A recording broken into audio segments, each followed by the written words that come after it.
Hello दोस्तों, welcome to Bodhinest monthly current affair की series में आज हम बात करने वाले हैं अप्रैल मंथ के करंट अफेयर की।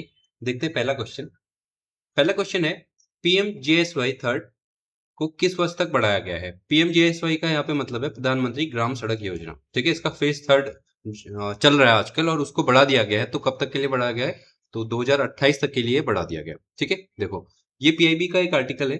ठीक है, प्रेस इंफॉर्मेशन ब्यूरो, पीआईबी एक ऐप भी है, इसकी वेबसाइट भी है। ये गवर्नमेंट की ऐप है, इसमें गवर्नमेंट की जितनी भी योजनाएं हैं वो इसमें पब्लिश होती हैं। ठीक है, तो करंट अफेयर के लिए आप पीआईबी को भी फॉलो कर सकते हो अगर आप ठीक ठाक एग्जाम की तैयारी कर रहे हो। ठीक है, देखो इसमें क्या कहा गया है कि 18 अप्रैल का ये प्रेस रिलीज है। तो इसमें कहा गया है कि जो पीएमजेवाई थर्ड है इसको मार्च 2025 की अवधि के उपरांत मार्च 2028 तक के लिए इसको बढ़ा दिया गया है। ठीक है क्या? तो इसके अंदर जो है प्रधानमंत्री ग्राम सड़क योजना जो है इसके अंदर जो ग्रामीण कृषि बाजार है, उच्चतर माध्यमिक विद्यालय है और अस्पताल वगैरह है, इनको जोड़ने के लिए थ्रू रूट्स बनाए जाते हैं। ठीक है, तो जो भी अभी एक्सटेंड किया गया है उसके क्या क्या प्रमुख बिंदु हैं। तो मैदानी क्षेत्र और पहाड़ी क्षेत्र दोनों के लिए इस सीमा को मार्च 2028 तक बढ़ा दिया गया है और पहाड़ी क्षेत्र में कठिन भौगोलिक परिस्थिति होने के कारण इसको मार्च 2029 तक भी विस्तारित किया गया है। ये इस चीज को ध्यान रखना। ठीक है, थोड़ा और टाइम दिया गया है पहाड़ी क्षेत्रों के लिए। तो बाकी ये सारी चीजें हैं, अगर आप पढ़ना चाहो तो पढ़ सकते हो। इसके बाद है क्या प्रधानमंत्री ग्राम सड़क योजना? तो 25 दिसंबर 2000 को ये लागू किया गया था। मतलब ये स्कीम आई थी। तो इसमें क्या है, हर मौसम के लिए उपयुक्त सड़क है यानी ऑल वेदर रोड बनाई जाएंगी। कहाँ के लिए? असंबद्ध बस्तियां, मतलब ऐसी कोई भी गांव हो या फिर ऐसा कोई कस्बा हो जो कनेक्ट नहीं है, रोड के थ्रू कनेक्ट नहीं है, तो उसके लिए सड़कें बनाई जाएंगी।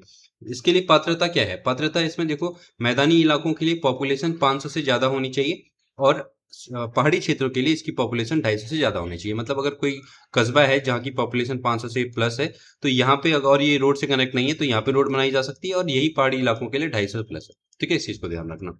इसके बाद इसका वित्त पोषण यानी फंडिंग कैसे होगी? तो देखो एक चीज ध्यान से समझना, फंडिंग के लिए दो पैटर्न होते हैं। ठीक है, जो सेंट्रल और स्टेट गवर्नमेंट के बीच रिलेशन है वो दो तरीके के होते हैं फंडिंग के मामले में।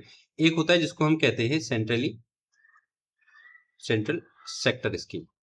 ठीक है, सेंट्रल सेक्टर स्कीम। और दूसरी होती है सेंट्रल स्पॉन्सर्ड स्कीम। ठीक है, अब ये सेंट्रल सेक्टर और सेंट्रल स्पॉन्सर्ड स्कीम क्या क्या होती है? जो सेंट्रल सेक्टर स्कीम है इसके तहत जो केंद्र सरकार है वो 100% फंड देती है। ठीक है, सारा का सारा पैसा जो है वो कौन देगी? केंद्र सरकार देगी। जबकि सेंट्रली स्पॉन्सर्ड स्कीम जो होती है इसमें एक रेशियो होता है, 60% जो है वो सेंट्रल पैसा देती है और 40% जो है वो स्टेट पैसा देती है। ठीक है, तो ये प्रधानमंत्री ग्राम सड़क योजना सेंट्रली स्पॉन्सर्ड स्कीम है। तो सेंट्रली स्पॉन्सर्ड स्कीम होने का मतलब है कि इसकी जो फंडिंग है उसमें केंद्र सरकार केवल 60% करती है, बाकी का 40% जो है वो राज्य को करना होता है। और थोड़ी सी इस चीज में ये चेंज हो जाता है कि जो पहाड़ी राज्य है, पहाड़ी राज्य का मतलब जैसे जम्मू कश्मीर है, हिमाचल है, उत्तराखंड है, उसके अलावा जो पूर्वोत्तर राज्य हैं, सेवन सिस्टर है, इन हिमालयी राज्यों के लिए ये वहन जो है जहाँ पे 60% खर्चा हो रहा था सेंट्रल गवर्नमेंट का, ये 90% तक करती है पहाड़ी राज्यों के मामले में। बाकी राज्यों के मामले में सिर्फ 60% करती है। ठीक है, तो ध्यान रखना इसका जो फंडिंग है वो कैसी है, सेंट्रल स्पॉन्सर्ड स्कीम होने की वजह से केंद्र सरकार इसमें 60% देती है और जो राज्य है वो 40% देती है। ठीक है, बस हिमालयी राज्यों के लिए थोड़ा सा पैटर्न अलग है। इसके बाद नेक्स्ट क्वेश्चन है, 131वां संविधान संशोधन किससे संबंधित है? जीएसटी रिफॉर्म है, जुडिशियल रिफॉर्म है, इंक्रीजिंग सीट इन लेजिस्लेचर है और फिर इलेक्शन फंडिंग है। तो आपको ये पता है कि अभी बहुत ज्यादा हाईलाइट में रहा था। तो ये किसके लिए है? यानी सी, इंक्रीजिंग सीट्स इन लेजिस्लेचर, यानी जो हमारी विधायिका है उसमें सीट बढ़ाने के लिए ये जो है 131वां संविधान संशोधन लाया गया था। ठीक है, आपको पता है कि बहुत ज्यादा हाईलाइट में रहा था। है क्या इसके अंदर क्या क्या प्रावधान थे? तो इसमें से पहली बात तो 550 जो सीटें हैं अभी लोकसभा की, इनको बढ़ाकर 850 कर दी जाएंगी। ठीक है, इसमें ये बताया गया था। और कैसे कैसे होगा? 815 सदस्यों का चुनाव राज्यों से किया जाएगा, जबकि 35 सदस्य इसमें केंद्र शासित प्रदेशों से चुने जाएंगे। ठीक है, नंबर इंपोर्टेंट नहीं है क्योंकि बिल गिर गया तो अब उतना ज्यादा इंपोर्टेंट नहीं होता, लेकिन इससे रिलेटेड जो प्रावधान है वो इंपोर्टेंट हो जाते हैं। जैसे आर्टिकल 81 के बारे में बताया गया है, 81। आर्टिकल 81 जो है भारतीय संविधान का, ये कहता है कि लोकसभा की संरचना के बारे में बताता है कि नए जो जब भी क्या होगा, जब नई लोकसभा गठित होगी तो इसमें जो है बढ़ी हुई सदस्यों को संख्या में ध्यान में रखते हुए संशोधन किया जाएगा। कुल मिला के जब भी लोकसभा का गठन होगा तो नई सेंसस जो अनुच्छेद 81 है वो कहता है कि जब भी लोकसभा का गठन होगा 5 साल में, तो नया सेंसस जो होगा, नया सेंसस मतलब जो जनगणना होगी उसके अनुसार से क्या किया जाएगा, सीट बढ़ाई जाएंगी। ऐसा ये अनुच्छेद 81 कहता है। लेकिन 84वां संविधान संशोधन ने इसमें एक अनुच्छेद 81 में संशोधन किया। क्या किया? तो इनने कहा कि जो लोकसभा की सीटें हैं उन्हें क्या कर देते हैं, 2026 तक फ्रीज कर दी जाएंगी। मतलब 2026 तक ये बढ़ेंगी नहीं। जैसे 81 में कह रहा था ना कि हर 5 साल में बढ़ेंगी सीटें, लेकिन 2001 में जो 84वां संविधान संशोधन था, इसने 2026 तक इन्हें स्थगित कर दिया था। स्थगित करने का कारण यही था कि इसमें नॉर्थ एंड साउथ वाला सिस्टम था कि जो पॉपुलेशन कंट्रोल के अंदर जो नॉर्थ इंडिया था वहां पे पॉपुलेशन कंट्रोल नहीं थी और साउथ इंडिया में पॉपुलेशन कंट्रोल थी। तो साउथ इंडिया वाले बहुत ज्यादा अपोज कर रहे थे कि उनका कहना था कि हमने जनसंख्या को नियंत्रण करा है, इसके बदले हमें ऐसा नहीं होना चाहिए कि हमें नुकसान हो, क्योंकि अगर सीटें जो बढ़ेंगी वो जनसंख्या के हिसाब से बढ़ेंगी और जनसंख्या साउथ इंडिया की कम हो गई थी तो उन्हें सीटों का नुकसान होता है, इसलिए उन्हें अपोज किया। तो फिर इसमें संविधान संशोधन हुआ और ये तय किया गया कि 2026 तक इनको स्थगित कर दिया जाता है सीट बढ़ाने की प्रक्रिया को, ताकि ये हो कि बाद में जाके जनसंख्या थोड़ी काबू में आ जाए। लेकिन अब भी ऐसा ही है, नॉर्थ इंडिया की पॉपुलेशन अब भी कंट्रोल नहीं है, तो अब भी साउथ इंडिया इसमें ज्यादा अपोज कर रहा है, इसलिए ये बिल पास नहीं हो पाया था। ठीक है, चलिए नेक्स्ट क्वेश्चन है कि रुपए की गिरावट का मुख्य क्या कारण है। रुपए की गिरावट में यहाँ पे ध्यान रखना, यहाँ पे इंग्लिश में इस चीज को ध्यान रखा करो, डेप्रिसिएशन। देखो कुछ सब्जेक्ट ऐसे हैं जैसे इकोनॉमी वगैरह है, ऐसे सब्जेक्ट्स में आपको टर्म जो है वो इंग्लिश के भी याद रखने चाहिए, क्योंकि हिंदी में ये हमेशा गिरावट ही लिखेगा, वो डेप्रिसिएशन हो डिवैल्यूएशन हो उसको वो गिरावट ही लिखता है, लेकिन टर्म अलग अलग होते हैं। डेप्रिसिएशन अलग चीज है और डिवैल्यूएशन अलग चीज है। ठीक है, डिवैल्यूएशन अलग चीज है। अब दोनों में क्या डिफरेंस है देखो। डेप्रिसिएशन का मतलब होता है पहली बात कि जब रुपया ऑटोमेटिक गिरता है। ऑटोमेटिक कैसे गिरता है, अभी हम पढ़ेंगे बैलेंस ऑफ पेमेंट। तो बैलेंस ऑफ पेमेंट के अगर तहत अगर रुपया अपने आप गिर रहा है जो इंटरनेशनल मार्केट है उसके तहत, तो उसे कहते हैं डेप्रिसिएशन, गिरावट आ गई। एक होता है डीवैल्यूएशन। डीवैल्यूएशन क्या होता है, कई बार कुछ कंट्रियां जो है अपनी करेंसी को खुद गिरा देती हैं। ठीक है, वो ऑटोमेटिक नहीं होता, यानी उसको खुद गिराती हैं, जैसे चाइना करती है ये काम। ऐसा क्यों किया जाता है, क्योंकि जब भी आपकी करेंसी गिरेगी तो आपके जो एक्सपोर्टर्स हैं उनको फायदा होता है, जो निर्यात करते हैं सामान। आपका जो सामान है क्योंकि इंटरनेशनल मार्केट में सस्ता हो जाता है और आपका सामान ज्यादा ज्यादा बिकता है, जिससे डॉलर की जो इनफ्लो है वो बढ़ता है। ठीक है, इस वजह से कई कंट्रियां इसको अब खुद गिरा देती है, उसको कहते हैं डिवैल्यूएशन। और इसके अपोजिट जो होता है डेप्रिसिएशन का अपोजिट होता है एप्रिसिएशन। ठीक है, एप्रिसिएशन। एप्रिसिएशन का मतलब है आपका पैसा बढ़ रहा है, जैसे रुपए में गिरावट हो रही थी ऑटोमेटिक, वैसे अगर बढ़ रहा है तो उसको कहते हैं एप्रिसिएशन। डिवैल्यूएशन का भी अपोजिट होता है जिसको कहते हैं रिवैल्यूएशन। रिवैल्यूएशन, डिवैल्यूएशन और रिवैल्यूएशन में क्या फर्क है, जैसे कंट्री ने अपना पैसा खुद गिराया ताकि एक्सपोर्टर को फायदा हुआ, फिर उसके बाद उसको रियलाइज हुआ कि यार नहीं, हमने जो गिराया है वो उसका काम पूरा हो चुका है, तो अभी हमें वापस से जितना था उतना कर देना चाहिए। तो जब नीचे गिर के फिर उसको ऊपर उठाने की बात आती है उसको कहते हैं रिवैल्यूएशन। ठीक है, इस चीज को ध्यान रखना। तो अभी जो है भारत का रुपया है वो काफी ज्यादा गिरा है। गिरा क्यों है, क्योंकि हम जो इंटरनेशनल मार्केट है उसमें ऑयल की प्राइस यानी जो कच्चा तेल है उसकी प्राइस बढ़ गए हैं, क्योंकि जो ईरान और युद्ध है, ईरान अमेरिका और इसराइल वगैरह, तो उसमें क्या है कि तेल के प्राइस बढ़ने की वजह से जो है क्या हो चुका है, रुपए की जो है गिरावट आ चुकी है। ठीक है, रुपये में। अब ये गिरावट कैसे आती है देखो, उसके समझने के लिए हमें समझना पड़ेगा balance of payment. Balance of payment क्या होता है, ऐसा कुछ समझ लो कि जैसे इंडिया है, इंडिया क्या करती है, कुछ चीजों का इंपोर्ट करती है और कुछ चीजों को एक्सपोर्ट करती है, निर्यात करती है। ठीक है, कुछ चीजें निर्यात करती है और कुछ चीजें आयात करती है। अब मान लीजिए जाए हमने 1,000 रुपए का आयात किया और 900 रुपए हम निर्यात कर पाए, 900 रुपए की चीजें हम बेच पाए। ठीक है, तो हमें क्या है, इसमें 100 रुपए का घाटा है, 100 रुपए माइनस हो गया, तो हमें क्या है, बैलेंस ऑफ पेमेंट हमारा नेगेटिव में है। इसको कहते हैं बैलेंस ऑफ पेमेंट। अगर हमारा इक्वल है तो बैलेंस ऑफ पेमेंट जीरो, अगर हमारा प्लस में है यानी हमने ज्यादा चीजें निर्यात की है तो balance of payment positive, otherwise balance of payment ये नेगेटिव। जब भी नेगेटिव होता है तो इसका मतलब हुआ क्या देखो, जब हम चीजें निर्यात कर रहे हैं, निर्यात करने के लिए जब हम एक्सपोर्ट करेंगे तो एक्सपोर्ट करने में क्या होगा, हमारा जो डॉलर है वो डॉलर भारत में आएगा, क्योंकि हम सामान बेचेंगे तो भारत में डॉलर जो है वो बढ़ेगा। और जब हम आयात करेंगे तो भारत से डॉलर बाहर जाएगा।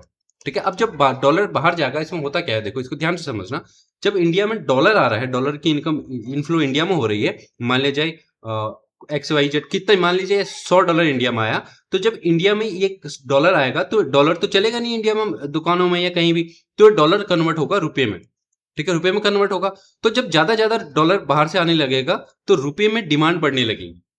ठीक है, रुपए की डिमांड बढ़ेगी, क्यों, क्योंकि ज्यादा से ज्यादा लोग क्या कन्वर्ट करना चाहेंगे, इस डॉलर को रुपए में कन्वर्ट करना चाहेंगे। और जब भी ऐसा होता है कि ज्यादा लोग कन्वर्ट करने वाले होते हैं, बहुत ज्यादा लोग कन्वर्ट करने वाले होते हैं, तो ये क्या होता है, रुपए की डिमांड को बढ़ा देता है। जब भी किसी चीज की डिमांड बढ़ती है उसकी वैल्यू ऑटोमेटिक बढ़ जाती है। तो ऐसे ही जैसे ही डिमांड बढ़ेगी रुपए की, तो रुपए की कीमत भी बढ़ जाएगी ऑटोमेटिकली। इसका अपोजिट भी होगा, जैसे रुपए से बाहर जा रहे हैं, सॉरी जो डॉलर है वो इंडिया से बाहर जा रहे हैं, पैसा आ ही नहीं रहा है, तो रुपए की डिमांड ऑटोमेटिकली घट जाएगी। रुपए की डिमांड घट जाएगी तो इसकी वैल्यू भी घट जाएगी। ठीक है, यही होता है बैलेंस ऑफ पेमेंट। कुल मिला के एक्सपोर्ट और इंपोर्ट के आधार पर तय होता है कि रुपए की कीमत क्या होगी। इसमें देखो बैलेंस ऑफ पेमेंट की क्या क्या कंपोनेंट होते हैं। 3 टाइप के कंपोनेंट है, current account, capital account and financial account. ठीक है, हालांकि जो सरकार का बजट है उसमें 2 ही टाइप के अकाउंट होते हैं, कैपिटल अकाउंट और करंट अकाउंट। और ये फाइनेंशियल अकाउंट है, ये हमने अलग से इसलिए लिया गया है थोड़ी इसको समझने के लिए। ठीक है, होता क्या है, देखो करंट अकाउंट और कैपिटल अकाउंट है क्या, ये चीजें क्या है।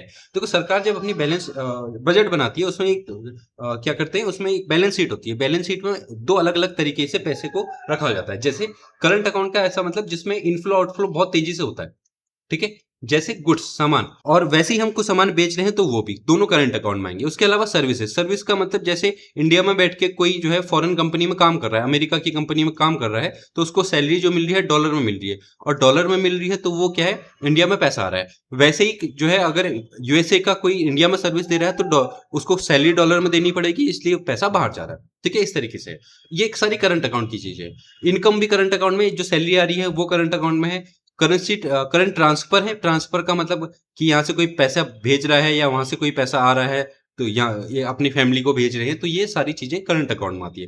कैपिटल अकाउंट में कहने का मतलब जब कोई चीजें खरीदी जाती है, कैपिटल कैपिटल गुड्स खरीदे जाते हैं। कहने का मतलब जैसे ऐसा मान लो जो लिक्विड कम है, लिक्विड कम का जैसे हम फॉरेन से इंडिया क्या खरीद लेती है, मिसाइल खरीद लेती है। ठीक है, मिसाइल खरीद लिया, या फिर इंडिया ने कोई ऐसी कैपिटल गुड्स जैसे जेसीबी मशीनें खरीद ली।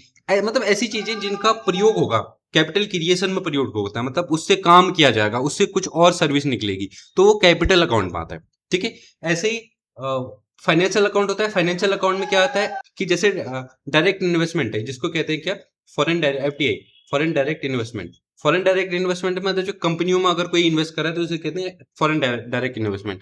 एक होता है एफपीआई, पोर्टफोलियो इन्वेस्टमेंट, जैसे यहाँ की कोई शेयर खरीद रहा है वैसे। तो ये फाइनेंशियल मार्केट से जो रिलेटेड है उनको अलग से फाइनेंशियल अकाउंट कहा जाता है। लेकिन सरकार क्या करती है, जो बजट होता है उसमें एफडीआई को रखती है कैपिटल अकाउंट में और एफपीआई को रखती है करंट अकाउंट में। इस तरीके से होता है। तो कुल मिला के ये सब चीजें अगर आपके समझ में नहीं भी आ रही हैं तो ऐसा ऐसा समझ लो कि एक बैलेंस ऑफ पेमेंट होता है जिसके आधार पर ही कैलकुलेट किया जाता है कि रुपया घटेगा या रुपया बढ़ेगा। ठीक है, चलिए ये कुछ एक्चुअल बैलेंस शीट जैसी है, इसको ऐसा समझ लो कि जैसे मैंने ये एग्जांपल पहले ही बता दिया कि मान लिया 2018-19 में हमारा करंट अकाउंट डिफिसिट यानी हमें नुकसान हुआ है $57 का, और कैपिटल अकाउंट में मान लीजिए हमें फायदा हुआ है $54 का। ठीक है, तो इस तरीके से अगर एरर एंड एमिशन का मतलब अगर त्रुटियों को थोड़ा घटा के तो -$3 बिलियन जो है हमें, हमारा क्या है, हमें बैलेंस ऑफ पेमेंट में हमारा नेगेटिव है, हमें नुकसान हुआ है, यानी $3 बिलियन हमारा जो है रुपया बाहर गया है। जब भी रुपया बाहर जाएगा तो रुपए की कीमत जो है वो गिरेगी। क्यों? क्योंकि डिमांड एंड सप्लाई का रूल में वो मैंने आपको बता दिया। ठीक है, चलो नेक्स्ट क्वेश्चन है न्याय सेतु क्या है। न्याय सेतु एक इंपॉर्टेंट चीज है जिसे कहते हैं, क्योंकि जैसे टेक्नोलॉजी और एआई बढ़ रहा है तो जो इंडियन कोर्ट रूम है यानी जो जुडिशरी है उनने भी एक लॉन्च किया है एआई चैटबॉट। एआई चैटबॉट कैसा है, न्याय सेतु एक एआई चैटबॉट है जिसमें क्या होगा कि अगर आप जैसे आपको कोर्ट में जाने की जरूरत नहीं पड़ेगी, छोटी मोटी चीजों के लिए आप एआई इस चैटबॉट के थ्रू, जैसे व्हाट्सएप पे भी ये चलता है, ठीक है, तो उससे क्या कर सकते हो आप, वो अपनी लीगल असिस्टेंट ले सकते हो। ठीक, चलो तो ये एक न्याय सेतु है। मैंने बताया कि एआई संचालित एक कानूनी सहायक है जिसमें विभिन्न नागरिकों को जो है अलग अलग भाषाओं में, क्योंकि ये भाषणी ऐप से ये कनेक्टेड है जिसमें 22 भाषाएं जो है वो हैं, तो उसके तहत जो है, क्योंकि जैसे वहां पे भी क्या होता है इंग्लिश में सुनवाई होती है तो कई लोगों को टफ पड़ता है, तो ये उसे ऑटोमेटिकली कन्वर्ट करेगा। ठीक है, तो न्याय सेतु बस ध्यान रखना कि एक एआई चैटबॉट है किस चीज के लिए, जुडिशरी के अंदर। उसके अलावा नेशनल क्वांटम मिशन है, ये किससे जुड़ा हुआ है, तो नेशनल क्वांटम मिशन जो जुड़ा हुआ है क्वांटम कंप्यूटिंग से जुड़ा हुआ है। क्वांटम कंप्यूटिंग क्या होती है, तो ऐसा समझ लो क्वांटम कंप्यूटिंग एक जो कंप्यूटर सिस्टम है उसका एक अपग्रेडेड वर्जन होता है जो क्यूबिट्स में चलता है। जैसे हमारे कंप्यूटर बिट्स में चलते हैं तो ये क्यूबिट्स में चलता है। ठीक है, तो इसमें होता क्या है कि ये ज्यादा फास्ट होता है और ज्यादा बेहतर चीजें कर सकता है, जैसे परमाणु घड़ियां बनानी है या फिर संचार और नेविगेशन के लिए इसका प्रयोग किया जाता है। तो इसको बढ़ाने के लिए जो हमारा विज्ञान एवं प्रौद्योगिकी मंत्रालय है तो उसने क्या किया है, क्वांटम मिशन बनाया है, 2023 से लेकर 2031 तक चलेगा। तो इसकी मुख्य विशेषता यही है कि ये क्या करेगा, क्वांटम उपकरणों का निर्माण करेगा, जैसे सुपर कंडक्टर है, सुपर कंडक्टर और नवीन अर्धचालक और ऐसी कुछ टेक्नोलॉजियों का डिजाइन करेगा। बस आपको ये याद रखना है कि क्वांटम कंप्यूटिंग जो है वो एक क्वांटम कंप्यूटर से रिलेटेड है। नेक्स्ट क्वेश्चन है, रामनाथ गोयनका उत्कृष्ट पुरस्कार 2026 घोषित किए गए, ये किस क्षेत्र में दिया जाता है, तो आपको ये पता होना चाहिए रामनाथ गोयनका जो दिया जाता है वो पत्रकारिता के क्षेत्र में दिया जाता है, जो साहसी पत्रकारिता होती है उसमें दिया जाता है। ठीक है, साहसी पत्रकारिता का मतलब यही है कि जो निडर होके बिना किसी बात से डरे, जैसे किसी वॉर को यानी युद्ध को कवर कर रहा है या फिर किसी ऐसी चीज को इसके बना रहा है डॉक्यूमेंट्री, जो सरकार के खिलाफ हो, या कहने का मतलब जिसपे उसको जान का रिस्क हो, वैसी कुछ पत्रकारिता करता है, उसे कहते हैं साहसी पत्रकारिता। तो इस तरीके की जो लोग हैं उनको जो है रामनाथ गोयनका एक अवार्ड दिया जाता है। ये रामनाथ गोयनका जो थे वो भी एक मतलब पत्रकार थे, तो उनके नाम पे ये दिया जाता है, तो इस चीज को ध्यान रखना, ठीक है। नेक्स्ट है हॉकी इंडिया वार्षिक पुरस्कार 2025 में पुरुष प्लेयर ऑफ द ईयर पुरस्कार किसे दिया गया? तो ये दिया गया आपका हार्दिक सिंह को। इसको भी ध्यान रखना, बहुत ज्यादा कुछ नहीं, बस इसमें ये ध्यान रख लो कि प्लेयर ऑफ द ईयर पुरस्कार पुरुष में हार्दिक सिंह को दिया गया और महिला में ये पुरस्कार दिया गया नवनीत कौर। ठीक है, इतना ध्यान रखो बस। नेक्स्ट है माधवपुर मेला 2026 का आयोजन किस राज्य में किया गया? तो माधवपुर मेला मनाया जाता है गुजरात में। तो इस तरीके से होता है इसमें, ये देखो माधवपुर, तो इसमें श्री कृष्ण और जो इनकी पत्नी थी रुक्मणी, इनका मंदिर है माधवपुर में, तो उनके यहाँ पे ये एक मेला बनता है माधवपुर मेला करके। ठीक है, तो माधवपुर खेड़ के नाम से भी इसे जाना जाता है, जिसमें भगवान श्री कृष्ण और रुक्मणी जी की इस तरीके से मूर्तियां दिखाई जाती हैं, और इस मतलब कुल मिलाकर उनसे संबंधित। ठीक, चलो नेक्स्ट है 1 अप्रैल 2026 को आरबीआई ने अपना कौन सा दिवस मनाया था, कौन सा स्थापना दिवस मनाया? तो 91st यानी 91वें स्थापना दिवस मनाया, क्योंकि इनकी 1935 में इसकी स्थापना हुई थी, तो अभी जो है इनका 91वां स्थापना दिवस मना। ठीक है, तो मैंने बताया कि इसकी स्थापना 1 अप्रैल 1935 को हुई थी। ये कमीशन ध्यान रखना किसकी सिफारिशों पर हुई थी? उस टाइम पे इंग्लिश यानी अंग्रेज लोग थे, तो हिल्टन यंग कमीशन जो बनाया था 1926 में, उनकी सिफारिशों पर इसकी स्थापना हुई थी। ठीक है, पहले इसका केंद्रीय कार्यालय कोलकाता में था, फिर 1937 से इसका कार्यालय मुंबई में स्थानांतरित कर दिया गया। ठीक है, एक इसको भी ध्यान रखना, 1 जनवरी 1949 को जो है आरबीआई का राष्ट्रीयकरण किया गया। राष्ट्रीयकरण का मतलब जैसे ये पहले प्राइवेट एंटिटीज होती थी, मतलब ऐसा कि इसमें सरकार के इन्वेस्टमेंट नहीं था। अब क्या है कि इसके सारे शेयर जो है 1949 के बाद से सारे 100% शेयर जो है गवर्नमेंट ने खरीद लिए, तो उसे कहते हैं इसका राष्ट्रीयकरण हो गया। ठीक है, चलो इसके गवर्नर भी ध्यान रखना, पहले गवर्नर इसके थे ओस्बोर्न स्मिथ थे, और जबकि आजकल जो गवर्नर चल रहे हैं वो चल रहे हैं संजय मल्होत्रा। ठीक है, इसके क्या कार्य है, आरबीआई के क्या कार्य है, इसको ध्यान रखना। पहला तो मौद्रिक नीति जो है, यानी मॉनेटरी पॉलिसी कहते हैं इसको, मॉनेटरी पॉलिसी जो है इसका निर्धारण करता है। मॉनेटरी पॉलिसी में क्या होता है, जैसे आपका रेपो रेट निर्धारित करना है, रिवर्स रेपो रेट निर्धारित करना है, उसके अलावा बैंक रेट देखता है, एमएसएफ देखता है। ठीक है, तो ये रेट होते कई सारे, मतलब कुल मिला के मार्केट में महंगाई ना हो, और महंगाई को कंट्रोल करने के लिए और मार्केट में मनी फ्लो बना रहे, इस चीज के लिए कंट्रोल करने के लिए मॉनेटरी पॉलिसी होती है। ठीक है, उसके अलावा मुद्रा जारी करता है, आपने देखा होगा नोट में जो है आरबीआई गवर्नर के साइन होते हैं, तो ये मुद्रा जारी करता है। बैंकों का बैंक है, क्यों? क्योंकि बैंक जो है, एक तो पहली बात यह कि सारे बैंक इसके कंट्रोल में आते हैं, दूसरी बात यह कि अगर बैंकों को किसी चीज की जरूरत पड़े, हेल्प की जरूरत पड़े, तो आरबीआई करता है, इसलिए बैंकों का बैंक है। ठीक है, सरकार का भी बैंक है, क्योंकि सरकार को अगर जो है फंड लेना हो, पैसे लेने हो, तो वो भी आरबीआई से लेता है। ठीक है, गवर्नमेंट अपना जो बॉन्ड देके तो आरबीआई से पैसे लेता है, तो इसलिए गवर्नमेंट का भी बैंक है। ठीक है, ध्यान रखना। इसके अलावा नेक्स्ट क्वेश्चन है, केंद्र सरकार की प्राइड ऑफ हिल योजना के तहत राशि किस राज्य को दी गई? तो प्राइड ऑफ हिल जो योजना है, ये सारे राज्य हैं, इसमें कुल मिला के 9 राज्य हैं अलग अलग, तो उनको ये पैसे दिए गए। इसमें है क्या है प्राइड ऑफ हिल्स योजना? तो ये केंद्र सरकार द्वारा वित्तीय पोषित है। तो इसमें क्या है, कुल बजट है 25,000 करोड़ का, 9 हिमालयी राज्य इसमें आते हैं। ठीक है, इसमें क्या किया जाएगा, 50 वर्षों के लिए ब्याज मुक्त ऋण दिया जाएगा, कोई इंटरेस्ट नहीं लिया जाएगा। इसका मेन उद्देश्य क्या बनेगा, इससे सड़कें बनेंगी, स्वास्थ्य सेवाएं जो हॉस्पिटल वगैरह बनेंगे, शिक्षा के लिए स्कूल वगैरह बनेंगे, तो इसमें है। तो कौन कौन से राज्य हैं, ये सारे राज्य हैं, अगर आप देखना चाहो तो एक बार देख सकते हो, क्योंकि कभी कभार पूछ भी लेता है। ठीक है, नेक्स्ट क्वेश्चन है, भारत निर्वाचन आयोग जो है द्वारा किस कार्यक्रम की शुरुआत की गई, जिसमें 23 देशों के प्रतिनिधि भारत के चुनाव की जो प्रक्रिया है उसका अध्ययन करेंगे? तो यह इलेक्शन कमीशन हर साल एक ऐसा प्रोग्राम निकालता है जिसे कहते हैं इंटरनेशनल इलेक्शन विजिटर प्रोग्राम। 2026 में भी करा, कुछ नहीं, इसमें भारत के बाहर के लोग आते हैं, इंटरनेशनल लोग आते हैं, वो ताकि जो चुनाव आयोग है अपनी प्रक्रिया को दिखाता है, ये देखने के लिए कि हम किस तरीके से पारदर्शी तरीके से अपने चुनाव को कराते हैं। तो ऐसा कुछ सिस्टम है। ठीक है, ऐसा है, ध्यान रखना इसको। बाकी ज्यादा इंपॉर्टेंट नहीं है, बस इसका नाम याद रख लो कि इंटरनेशनल इलेक्शन विजिटर प्रोग्राम करके एक इलेक्शन कमीशन चलाता है, इसको ध्यान रख लेना। नेक्स्ट है, भारत की सबसे महंगी पेंटिंग यशोदा और कृष्ण की पेंटिंग 167.20 करोड़ में बिकी है, इसे किसने बनाया है? तो एक बहुत अच्छे पेंटर हैं जिनका नाम है राजा रवि वर्मा, तो इन्होंने इसको बनाया है। कुछ इस तरीके से पेंटिंग दिखती है, तो ये बिकी है 167 करोड़ में। अब आप सोचोगे इसमें क्या है, तो ऐसा कुछ नहीं है, देखो पेंटिंग की अपनी दुनिया है, तो वही लोग ही समझ सकते हैं इसको कि इसमें क्या ज्यादा है। इसमें बहुत ज्यादा डिटेलिंग होती है, डिटेलिंग की वजह से इसके प्राइस बढ़ जाते हैं, और टाइम लगता है इसको, 6 महीने, साल, 1 साल, 2 साल भी लग जाते हैं कई बार, तो इसलिए ज्यादा महंगी होती है। ठीक है, नेक्स्ट क्वेश्चन देखो, गगनयान मिशन के अंदर अंतरिक्ष यात्रियों की सुरक्षा और प्रदर्शन को बेहतर बनाने के लिए मिशन मित्र किस संगठन ने लॉन्च किया है? तो ये इसरो ने लॉन्च किया है। तो गगनयान मिशन आपको पता है, गगनयान मिशन के तहत जो भारत के एस्ट्रोनॉट हैं वो स्पेस में जाएंगे और वहां से वापस लौटेंगे। तो इस तरीके से है। तो ये जो है उनको थोड़ी ट्रेनिंग देने के लिए और उनकी सुरक्षा को बेहतर करने के लिए इसरो ने एक प्रोग्राम लॉन्च किया जिसे मिशन मित्रा कह रहे हैं। ठीक है, ध्यान रखना इसको। तो इसरो ने लॉन्च किया है और इसका जो उद्देश्य है कि जो गगनयान मिशन के अंदर अंतरिक्ष यात्री जाएंगे उनकी सेफ्टी को बढ़ाना और उनके परफॉर्मेंस को बेहतर करना, इस तरीके से। नेक्स्ट है विश्व तीरंदाजी पैरा सीरीज 2026 में कौन सा देश पदक तालिका में शीर्ष पर रहा?